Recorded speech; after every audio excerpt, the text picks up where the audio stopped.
Welcome in, y'all. Timeshare clearance. It's June 12th, 2024. Shout out my little brother. Happy birthday, CJ. So I weighed in this morning at 229.6, which is a pound up from yesterday. But yesterday, I just took a day off. So when I say I took a day off, it was my off day from work. And I planned on going to the plasma center and donating. So when I do that, I walk home. It's a 5-mile walk. So in the morning, I didn't do my lap, and I knew it was gonna be pretty hot. So I didn't know how I would feel after I walked home. So I kind of was like, all right, I'll kind of play it by ear. So yesterday, after I got home, I just really decided not to do anything, to try to just make it a rest day. I didn't expect my oldest brother to be in town. He was in town. So he came through, we hung out, watched some little comedy specials on Netflix and just chopped it up a little bit. But with all that being said, yesterday I didn't do anything. So this morning, the goal was to get back on track. So started off my lap, and before I even started, I noticed that my right hamstring was tight. It was tight yesterday, but it's been tight on and off for at least a week or two. I have issues with it at times, and I've been doing the hyperbolic stretching. I'll always try to stretch it out when I do that, but I haven't been doing it outside of when I do hyperbolic stretching, at least not very consistently. I may have done it a couple times here or there. So anyway, I'm on a lap, and I've kind of developed the discipline to this point where it's not really a question of whether or not I'm going to finish the first mile or I'm going to jog, the last part. Is just really how long it's gonna take and how I'm gonna feel while I'm doing it. So immediately, I start off at a pace that's not too fast because I don't want to aggravate it. I'm trying to be mindful. I'm like, all right, so this morning I might end up doing a slower pace because my hamstring tight, but I didn't do anything yesterday, so just get back on track. So I start jogging, and maybe a half mile in, like it's just getting tighter and tighter to the point where now it's really actually uncomfortable. It's bothering me. It's affecting my gait. So I'm like, all right, do I stop?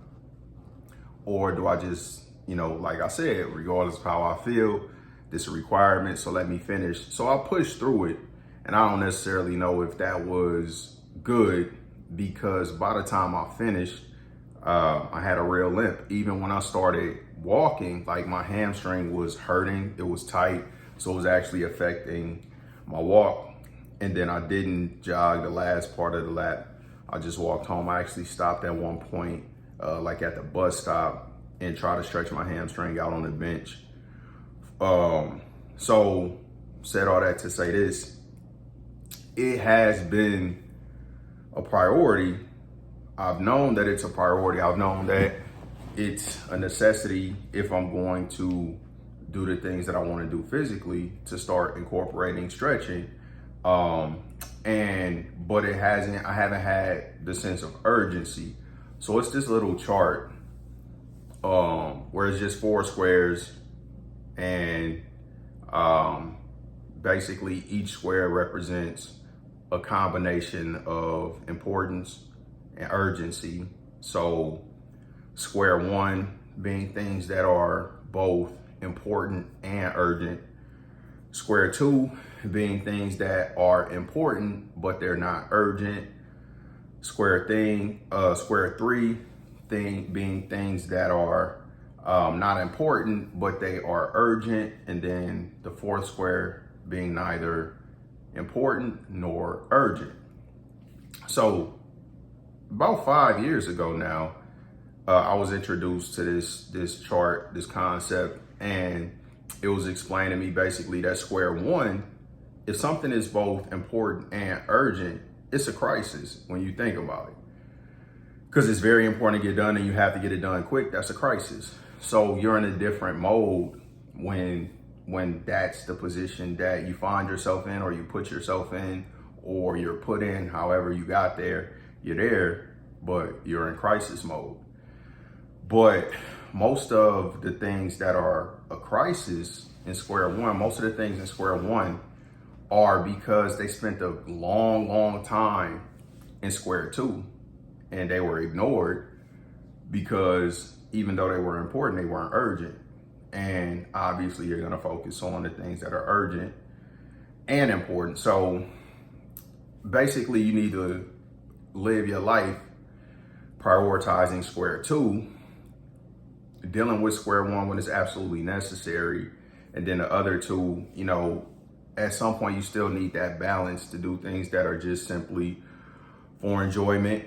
Again, some things will come up that are urgent, but it's not important. The phone ringing or something, like, it's a limited amount of time that you can actually address it, but whether you address it or not is really not gonna have a major impact on anything.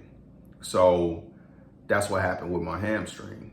I haven't felt like this, or I haven't had my hamstring feel like this since I was in the military. So I remember, I stayed on post, and right behind my house, there was like a field. So we used to play football. So I remember one day we were playing football. My boy Branch, he was playing quarterback. And my boy Email was playing receiver. So I was matched up on Email, basically playing corner, and he faster than me. Like, I'm probably, at the time, probably was 30, 35 pounds heavier than him. And he probably good 3-4 inches taller than me. So he run his route. He ahead of me, Branch, throw the pass, and I'm just trying to catch up. So boom, hamstring. Felt it, like I'm running full speed, trying to catch this dude. Hamstring just, nah, bro. So now it's just like when you see at the Olympics, when they run it so fast and then it's just like hop, because it's almost impossible to do anything else when you're running full speed and your hamstring decides it want to pop. So that was, I don't know how long ago, but over a decade ago.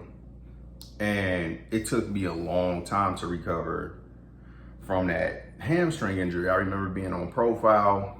I remember days where I felt like it was cool and maybe I could jog straight, and I'm thinking it's good. But then I remember we had to go downhill, and it's a different engagement of your muscles. So then going downhill, boom, there it went again. So I try to be careful with my hamstring, but now by me trying to push myself through this jog, I don't know how bad it is, but I know maybe that wasn't the smartest thing to do. So now it's crisis mode, because over the course of who knows how long, I'm gonna have to manage this hamstring injury, because it became an injury because I neglected it when it was just an annoyance. So when it was in square two, I ain't take care of it. So now it's in square one. So yeah, I'm still gonna walk. I'm still gonna do everything else I need to do. I'm probably gonna do a little bit more because I can't jog, or because I'm choosing not to jog because I don't wanna make this worse than it already is. So I learned my lesson. You gotta listen to your body and, do the things that are important before it's a crisis. Recovery, stretching, rest. Like, even if you want to get healthy, get in shape, it's a lot of different elements that go into that. So really think about what they are and start incorporating, even if it's just a little bit. Like, for you to get where you need to be, you got to start somewhere. So start somewhere. And for me, this is really kind of wake up call. I definitely need to start stretching, and I don't have a choice because I really have to focus on stretching to get my hamstring back where I can jog. So that's my little report for the last couple of days. Yesterday, I didn't do anything. This morning, I started off on my lap and injured my hamstring, which is a result in all likelihood of me neglecting the stretch as much as I should. And now I don't have a choice. So anyway, appreciate y'all for tuning in. Until next time, timeshare clearance. Peace.